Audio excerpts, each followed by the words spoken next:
बंकिमचंद्र हे खूपच प्रभावित झालेले होते आणि त्या प्रभावित झाल्यातूनच त्यांच्या लेखणीतून ते वंदे मातरम अवतरलं.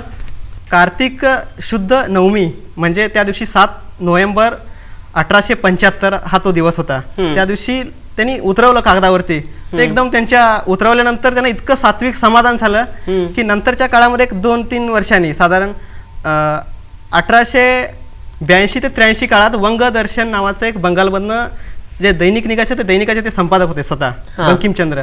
तेव्हा ते क्रमशः एक कादंबरी लिहून काढली. ते कादंबरीचं जे थीम आहे ते थीमच आपल्या वसुदेव बळवंत फडके यांच्यावरती अवलंबलेली आहे. त्याच्यामध्ये काय दाखवलंय की देशासाठीच जगणारे देशासाठीच मरणारे अशा संन्याशांची संघटन हे देशासाठी लढतं असं तो कादंबरीचा एकूण विषय आहे. कादंबरीचं नाव काय आहे? आनंदमठ. आनंदमठ. त्या आनंदमठ कादंबरीमध्ये नंतर ते आधीच जे लिहिलेलं गीत होतं त्यांनी त्यात स्थानापन्न केलं. त्या कादंबरीचा आत्माच तो गीत म्हणला. जरी त्या कादंबरीत घातलं असलं तरी वंदे मातरमचं अस्तित्व स्वतंत्र देखील होतच होतं.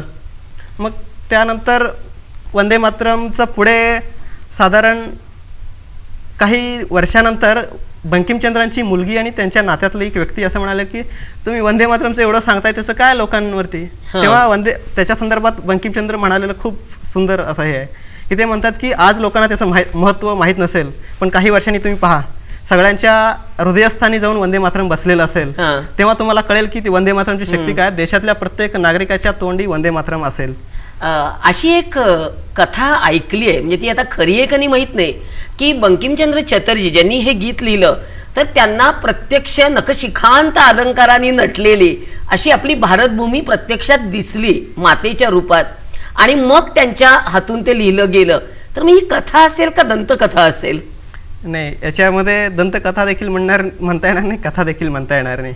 आपल्या मातृभूमीप्रती एकदम आपण ओतप्रोत भरून राहणे आणि त्यात भारत माता काय आपल्याला माहित आहे. पंतप्रधान अटल बिहारी वाजपेयी म्हणा किंवा स्वामी रामानंद तीर्थ यांनी देखील ही भारत माता वर्णन करताना तिला शरीराचीच उपमा दिलेली आहे त्यांनी की हे माझं शरीर म्हणजेच जणू मी जिवंत भारत आहे या पद्धतीने. मग त्यामुळे अतिशयोक्ती कवी कल्पना वगैरे असं काही असणार नाही.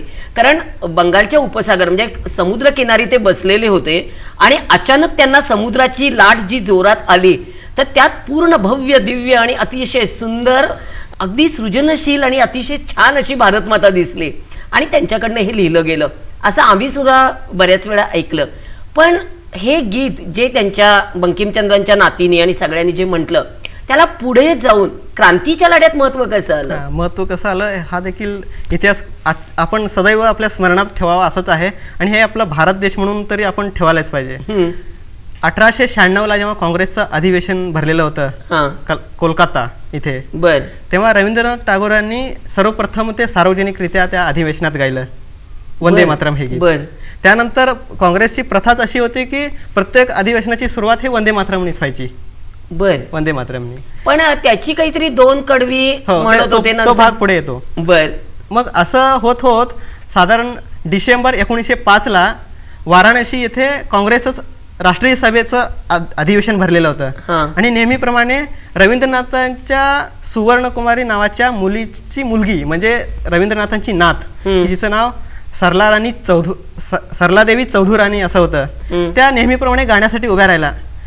तेव्हा मात्र हे आपण कधीही विसरू शकणार नाही असं थोडा काळी बाजू म्हणू आपण. तेव्हा आपण महात्मा गांधीजींचे ज्यांना राजकीय गुरु संबोधतो त्या गोपाळकृष्ण गोखले यांनी त्याला विरोध केला सर्वप्रथम आणि त्यांनी वंदे मातरम म्हणायचं नाही असं तिला सांगितलं. पण तेव्हा समोर बसलेला जो समुदाय होता इतकं देशभक्तीने ओतप्रोत होता की त्यांनी त्या गोपाळकृष्ण गोखलेंना अक्षरशः झिडकारलं आणि एकदम सगळा समोर बसलेला श्रोतावर्ग वंदे मातरमसाठीच उत्साहित झाला आणि त्यांनी पूर्णपणे वंदे मातरम पूर्ण म्हणूनच त्या थांबल्या आणि त्या सुप्रसिद्ध गायिका होत्या, कवी होत्या, लेखिका होत्या. त्यामुळे त्याचा एक वेगळाच प्रभाव होता.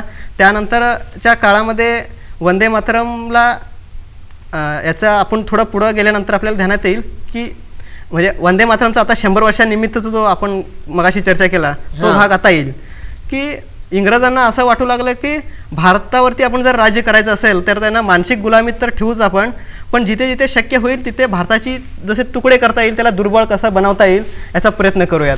आणि त्या प्रयत्नाचा एक भाग म्हणून त्यांनी 20 जुलै 1905ला जाहीर केलं की बंगाल प्रांताची फाळणी करायची आहे. हा भाग पुढे बंगालमध्ये एक ध्यानात घेण्यासारखा मुद्दा म्हणजे त्यांनी आसाम आणि आत्ताचा बांगलादेश हा प्रांत मिळून फाळणी केला आणि या भागामध्ये मुस्लिमांची संख्या जास्त होती आणि त्यांनी त्यातल्या काही कट्टर मुसलमान लोकांना हाताशी धरलेलं आणि बंगालची फाळणी केली. यानंतर वंदे मातरमचा प्रवेश आहे अधिक याच्याप्रमाणे.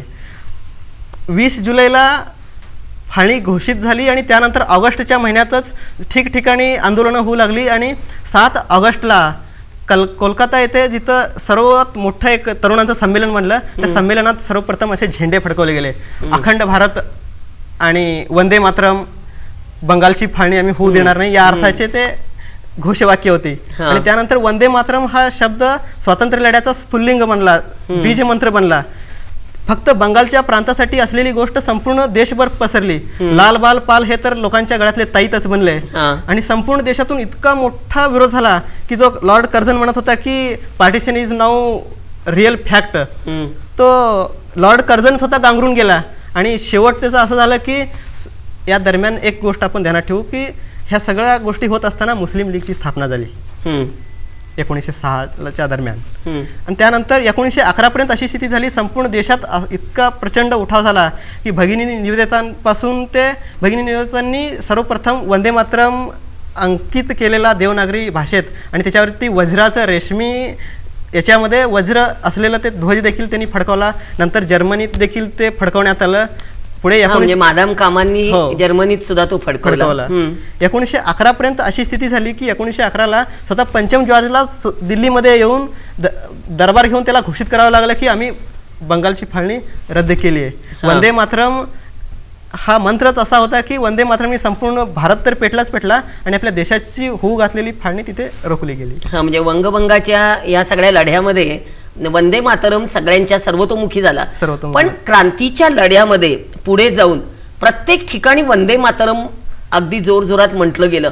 तर या वंदे मातरमला एकूण कडवी किती आहेत आणि त्याच्यातनं आपण 2च का म्हणतो? हा देखील भाग आहे. याच्यामध्ये मी मगाशी जसं म्हणालो की गोपाळकृष्ण गोखले यांनी विरोध केला.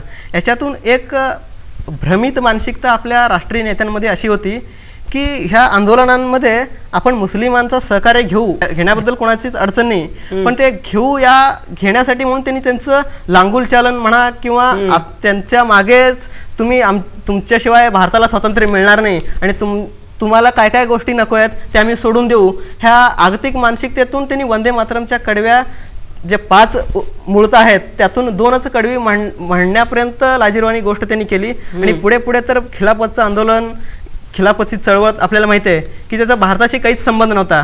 कुठे खलिफा त्याला इंग्रजांनी त्याच्या गादीवरून खाली खेचलेलं होतं, तिथला खलिफा तुर्कस्तानातील त्याला भारतातल्या मुस्लिमांनी पाठिंबा दिला आणि त्यांना बरं वाटा म्हणून आपल्या पूजनीय मोहनदास गांधी यांनी त्याला पाठिंबा देऊन टाकला. आणि त्याचे परिणिती नंतर असं झालंय आपल्याला माहितीच आहे की केरळमध्ये 7 विहिरी तुडुंब भरून जातील इतक्या हिंदूंची कत्तल झाली आणि त्यानंतर ते सगळं हिंदूंवरतीच उलटला. हा सगळा एवढा होऊन देखील आपण आपल्या तोंडातून ब्र काढलं नाहीत.